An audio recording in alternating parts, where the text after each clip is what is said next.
prove that gamma 1 equals to 1. আমরা আগে gamma function improper integral নিয়ে আলোচনা করেছি। আমরা জানি যে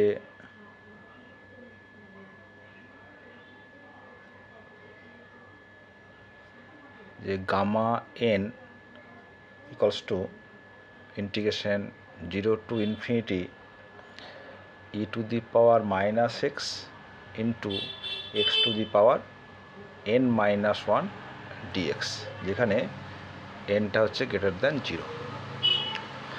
তাহলে এই হচ্ছে গামা ফাংশনের ডেফিনেশন। তাহলে gamma 1 equals to integration 0 to infinity e to the power minus x to the power 1 minus 1 dx, তার মানে x to the power 0 this equals to 1। তো এটা হচ্ছে integration 0 to infinity e to the power minus x dx।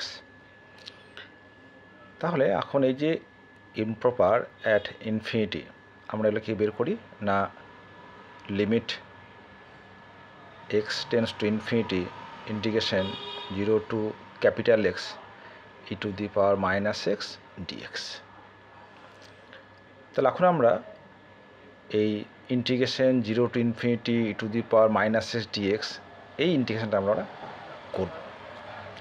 তো আমরা জানি যে integration e to the power minus x dx equals to minus e to the power minus x। তাহলে কি পাচ্ছি, limit capital X tends to infinity minus e to the power minus x 0 to x। আমরা জানি যে definite ইন্টিগ্রেশনের যে লিমিটের formula সেটা কি হচ্ছে upper limit minus lower limit. তো limit capital X tends to infinity minus e to the power minus x মানে হচ্ছে plus e to the power minus 0।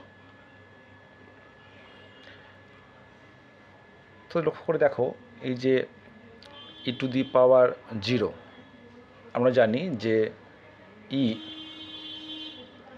তার মান হচ্ছে 2-এর থেকে বড় 3-এর ছোট। এর যে এক্স্যাক্ট যে ভ্যালু e সেটা হচ্ছে 2.71828, তাই তো? তাহলে লিখতে পারি এই যে limit x tends to infinity e to the power minus 1 by e to the power capital X। তা যেহেতু e এর মান 2-এর থেকে বড়, 1-এর থেকে বড় এবং সেটা টেন্ডস টু ইনফিনিটি হয়ে যাচ্ছে, তাহলে দিস ইজ 10 ইকুয়ালস টু কী হবে না 0, তাই তো? তাহলে এটা কী হয়ে যাচ্ছে, আর এটা তো এক্সের ইন্ডিপেন্ডেন্ট, তার কী হলো 0 প্লাস 1 দিস ইকুয়ালস টু 1। তাহলে হেন্স গামা 1 ইকুয়াল টু 1।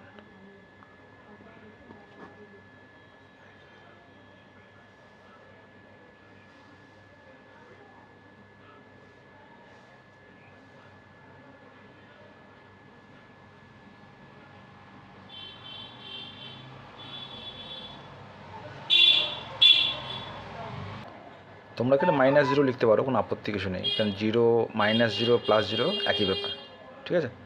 তাহলে এই হচ্ছে আমাদের প্রমাণ।